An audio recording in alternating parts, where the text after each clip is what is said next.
नमस्ते सदावत्सले मातृभूमि। हम लोग डिस्कशन करने जा रहे हैं कि ईडी ने एक और 5,000 करोड़ का घोटाला ढूंढा है।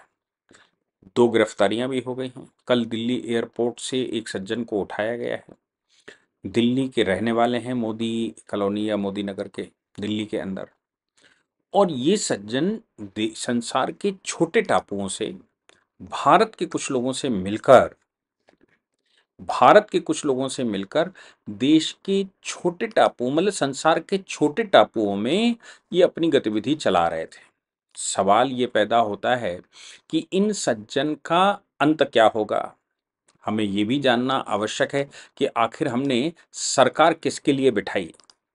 देश में एक बड़ी आवाज थी वो जब हमने बात की कि भाई बोफोर्स घोटाला हुआ, हमने कहा डिफेंस के इक्विपमेंट खरीदने का घोटाला हुआ, या इस तरह के घोटाले। और बाद में 2004 से लेके 14 तक तो घोटालों की बादशाहत चली। और ये घोटालों की बादशाहत के दौरान लोगों में एक बात आई, क्योंकि घोटाले करने वाले खुद कह रहे थे कि 50%, 50%, वो 85% पैसा नीचे तक नहीं पहुंचता है और 85% पैसा ऊपर लोग खा जाते हैं। ये बड़ा सवाल था। तो अब जब देश का मुखिया ये कह रहा हो कि 85% पैसा यहाँ गुम हो जाता है और बाकी का जो 15% रहता है वही नीचे पहुंचता है, तो देश में एक बड़ी आवाज आई। और वो आवाज आई कि नेता जेल कब जाएंगे, इनको जेल कब भेजा जाएगा, ये जो देश के साथ घोटाला करने वाले लोग हैं ये कब जाएंगे, ये चारा खाने वाले लोग कब अंदर जाएंगे। ये वो लोग जो कि गोमती रिवर फ्रंट पर घोटाले करके कॉन्ट्रैक्ट देते हैं, अपने लोगों को सेट करते हैं। देश में सप्लाई का काम वही लोग करते हैं, कॉन्ट्रैक्ट का काम वही करते हैं, प्रॉपर्टियों जमीनों का काम वही करते हैं। तो आखिर ये जेल कब जाएंगे। दिल्ली के मोदी नगर के रहने वाले पुनीत माहेश्वरी, ये सज्जन 5,000 करोड़ का खेल खेल कर आए। 2020 से लेकर 2024 तक लगभग 5,000 करोड़ का इन्होंने खेल खेला और बहुत बड़े स्तर पर क्राइम किया। अब इन्होंने कुछ जगह खोज ली थी कि भाई कहाँ से करेंगे। उन वो संसार के छोटे छोटे टापुओं जैसे देश, वहां से इन्होंने अपनी गतिविधि चलाई। साइबर क्राइम किए, अपना नेटवर्क खोला, नेटवर्क खोलकर लोगों को मूर्ख बनाना शुरू किया। हालांकि इनके दूसरे सज्जन को यूएई से गिरफ्तार किया गया है। यूएई में ये वहाँ अपना हेडक्वार्टर बनाए हुए थे। और जैसा मैंने कहा कि संसार के छोटे टापुओं पे बैठकर ये गतिविधि चला। तो अब टापू से मतलब है वो टापू खाली नहीं है, वो देश हैं। जिन देशों में ये अपनी गतिविधि चलाते हैं, उन देशों से जिनमें कुराकाओ, मैं सही से नहीं, CURACAO, कुराकाऊ, माल्टा, साइप्रस, ये इतने छोटे छोटे आइलैंड हैं कि, और देश भी हैं कि इनको अपनी इकोनॉमी के लिए कोई भी व्यक्ति चाहिए। वहां नेट की फैसिलिटी है, तो इन्होंने वेबसाइटें खोलकर साइबर क्राइम करना शुरू किया।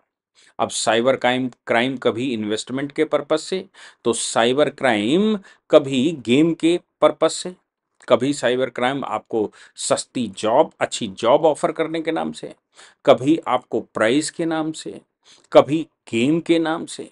कुल मिलाकर विभिन्न प्रकार के तरीके इन्होंने अपनाए हुए थे पुनीत माहेश्वरी ने। और उन तरीकों से लोग छोटे छोटा अमाउंट, 5,000, 10,000, 1,000, 2,000, 200, 300, 500 ऐसे डालते। लोगों को ये भी लगता होगा कि 500 रुपये डालने में क्या बुराई, एक बार देख लेते हैं। बाद में सोचा 500 चले जाएंगे तो क्या होगा, और 500 चले गए तो भी क्या, चले गए, एक नज़ीर बनी। लेकिन इन लोगों ने देश को खोखला कर दिया। ईडी ने जब इनकी संपत्तियों की जानकारी ली, ईडी ने जब इस फ्रॉड के बारे में पता लगा, तो ईडी का मामला कब बनता है ये भी सोचना चाहिए। ईडी का मामला तब बनता है जब कोई व्यक्ति फ्रॉड करके, मतलब उसके काम में फ्रॉड है, उसने फ्रॉड करके कुछ संपत्ति अर्जित की और उसको अब वाइट धन शोधन कर रहा है, उसको वाइट बना रहा है इन्वेस्टमेंट के नाम से। जैसे मैंने कहा माल्टा जैसे देश हैं या साइप्रस जैसे देश हैं, मॉरिशस इसमें आगे आता है, मालदीव आगे आता है। ये छोटे छोटे देश हैं जहां पर दुनिया भर का करप्शन का पैसा लगता है और वहां करप्शन का पैसा इकट्ठा किया जाता है, फिर हिंदुस्तान के अंदर वहां से इन्वेस्टमेंट लाया जाता है। ऐसी बहुत सारी संभावनाएं हैं कि भारत के ब्यूरोक्रेट्स, भारत के पॉलिटिशियंस का पैसा इन देशों में जाता है और फिर वहां से इन्वेस्टमेंट के नाम से भारत वापस आता है। अब वो लड़के ने वहाँ कंपनी बना रखी है, नाती पोते ने शेल कंपनी, बेनामी ट्रांजैक्शन, बेनामी प्रॉपर्टी, जो भी उन्होंने कर रखा है, उसके माध्यम से पैसा वहाँ इकट्ठा होता है, हवाला से जाता है या इस प्रकार की वेबसाइटों से पैसा जाता है। उसके बाद देश में पुनः वापस आता है और देश में वो वाइट हो जाता है। ईडी ऐसे पैसों को पकड़ने की महारथी है। जो पैसा, अब इसमें फर्क समझना चाहिए, अगर कोई धन सही तरीके से अपनाया गया हो और उस पे टैक्स चोरी करते हुए उसका धन शोधन किया जा रहा हो तो ये ईडी का मामला नहीं बनता। ईडी का मामला नहीं बनता, ये प्रिवेंशन ऑफ करप्शन का मामला बनता है, ये इनकम टैक्स का मामला बनता है। अगर केवल करप्शन किया जा रहा है, करप्शन करके पैसा डिस्ट्रीब्यूट हो गया लेकिन उसका कहीं इन्वेस्टमेंट नहीं हुआ, उसको वाइट करने की कोशिश नहीं की गई, तो भी ये ईडी का मामला नहीं बनता। लेकिन अगर इन्वेस्टमेंट नंबर एक में किया गया हो, धन शोधन करके उसका इस्तेमाल किया गया हो, तो फिर ईडी का मामला बनता। ईडी के मामले के लिए दो ही कंडीशन है, धन की जो बनावट है, धन का जो उगाही है या धन की जो इनकम है, वो इनकम गलत तरीके से फ्रॉड करके की गई और फिर अब इस पैसे को वाइट करके इस्तेमाल किया जा रहा हो। जैसे आम आदमी पार्टी का हुआ कि पहले उन्होंने सरकारी पॉलिसी में शराब के घोटाले में, जल निगम के जल बोर्ड के मामले में, मोहल्ला क्लिनिक के मामले में, अस्पतालों के मामले में, या फिर जो टेस्ट होते हैं, टेस्ट से मतलब जो लेबोरेटरीज हैं, उनके मामलों में ये पैसा बनाया गया। नंबर दो से पॉलिसी गलत बनाई गई, पैसा अर्जन किया गया और फिर उस पैसे को नंबर एक का बताते हुए गुजरात चुनाव में या फिर गोवा चुनाव में, उत्तराखंड के चुनाव में उसका इन्वेस्टमेंट किया गया। तब ये ईडी का मामला बनता है। खाली करप्शन किया गया, धन शोधन नहीं है, तो ईडी का मामला नहीं बनता। खाली पैसा पैदा हो गया नंबर एक का, धन शोधन किया जा रहा है, तो भी ईडी का मामला नहीं बनता, इनकम टैक्स का मामला होता है। यहां पर जो पैसे की आमदनी है वो फ्रॉड करके किया गया। फ्रॉड करने से मतलब है कि उसने वेबसाइटें बनाई, उसने तमाम तरह के ऐप बनाए, ऐप बनाकर साइबर क्राइम किया, साइबर क्राइम से पैसा गलत तरीके से अर्जन किया, झूठ बोलकर, फ्रॉड बताकर, गलत दिशा दिखाकर, लोगों को मूर्ख बनाकर, लोगों से चीटिंग करके ये पैसा अर्जन किया गया। फिर ये इन टापुओं पर पैसा गया, उन टापुओं पर पैसा जाने के बाद फिर वो नंबर एक का बनकर वहां से चला। ईडी को भनक लग गई। लोग दोनों के दोनों या ये जितने लोग हैं वो सब भारतीय नागरिक हैं। भारतीय नागरिक होने के नाते भारत सरकार का जुरिडिक्शन लगता है। वो पैसा भारत से ही उगाया गया, भारत में ही उसका मिसयूज किया गया, भारत में ही उसको बरगलाकर इकट्ठा किया गया, इसलिए भारत सरकार का जुरिडिक्शन बनता है। ईडी इस मामले में दो लोगों को गिरफ्तार कर चुकी है और अब उनकी प्रॉपर्टियां सीज करना और उनको और आगे बढ़ना। ऐसे ही कांग्रेस का गलत तरीके से पैसा बनाया गया, कांग्रेस पार्टी का 90 करोड़ रुपया एजेल में लगाया गया। एजेल में जो एसेट बन गया उसको यंग इंडियंस को 50 लाख में बेचा गया। यंग इंडियंस ने वो फिर से 90 करोड़ रुपया 9 करोड़ शेयर्स के नाम से ले लिया। वहाँ की इक्विटी 99%, 99% इक्विटी यंग इंडियंस ने ले ली। 5,000 करोड़ का मामला था एजेएल का और 5,000 करोड़ की संपत्ति 50 लाख रुपए में राहुल गांधी और सोनिया गांधी ने जिसमें जिस कंपनी में उनका 76% इन्वेस्टमेंट है वहां वो पैसा ले लिया गया, वहां वो पूरी कंपनी ले ली गई। यानी कि कांग्रेस में जो पैसा लगा वो चला गया 90 करोड़। उस 90 करोड़ के एवज में कांग्रेस को 50 करोड़ जमा हुआ, 50 लाख जमा हुआ। 89 करोड़ 50 लाख रुपया जो डिसमिस हो गया, वो 89 करोड़ 50 लाख रुपया ये इस कंपनी को, यंग इंडियंस को आ गया।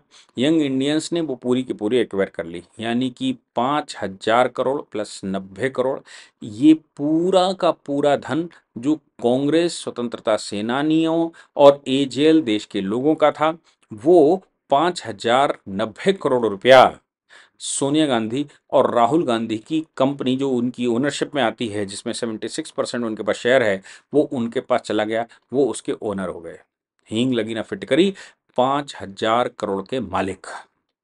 ऐसे ही ये लोग साइबर क्राइम करने वाले जो कराका, माल्टास, साइप्रस, मॉरिशस, मालदीव, ऐसे छोटे छोटे टापुओं पर बैठकर तमाम तरह की शॉपिंग फ्रॉड्स करते हैं, लोन फ्रॉड्स करते हैं, जॉब फ्रॉड्स करते हैं, पार्ट टाइम जॉब फ्रॉड करते हैं, इन्वेस्टमेंट फ्रॉड करते हैं, या कहीं और से भी चुराते होंगे। अभी तो इन्वेस्टिगेशन का पार्ट है, अभी तो उनकी गिरफ्तारी हुई, और कहीं से चुराते होंगे।